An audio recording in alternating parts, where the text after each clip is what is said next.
Hey everybody, and welcome to the Man Cave. Wanted to get on here and show off my latest project I've been working on for the last couple months. This is a 1/6 scale 3D printed version of our 1962 Hustler mountain climber. It is basically an early side-by-side. They were built from 62 to 68, and we've got the first one, that one that's on the picture in the book, we restored last summer, and I decided to build a 3D printed version of it. This one is RC as well. I'll show you some of the finer details of it. All right, the hood comes off. We've got our 55 turn, just a simple Globact brushed crawler motor going to a roller chain and sprockets from the Losi Pro Moto MX dirt bike, running down to our driveline. 3D printed engine that kind of just serves as a box to hold the electronics such as the ESC and the receivers down in here. And on the bottom side, you can get a pretty good look at how everything works. We've got the sprocket and roller chain coming down here.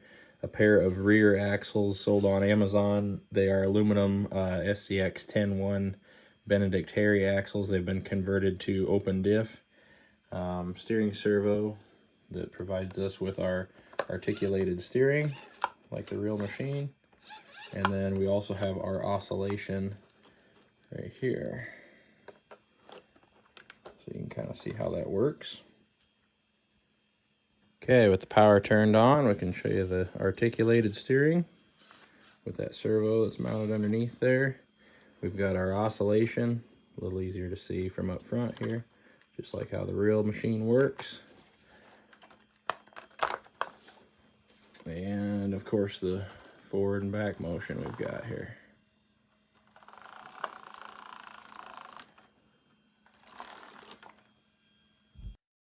So kind of showing you what I was copying here a little bit. This is a book I put together for taking this actual machine to shows. It kind of goes over some of the history of the machine, when it was built, and different places they used it. It's one of 58. They used them out in mountainous areas out in Colorado and other places. Some of them had tops on them and stuff. They had several different versions of this machine.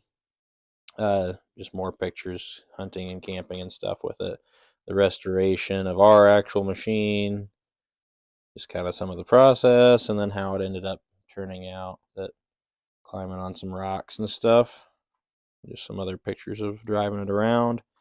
And then finally the one from out in California that we bought recently. It still looks like this, but that's a little more original. It's still got the Wisconsin air-cooled engine on it, where the one that I made this model based on has been repowered with a Kubota 2-cylinder diesel. That is this one on the cover. So it kind of gives you an idea of what I was going for as far as the look and whatnot. This was the first project that I ever did completely with parts that I drew up in CAD. There are somewhere around 54 printed parts on there. So fun project, pretty proud of it. Thanks for checking it out.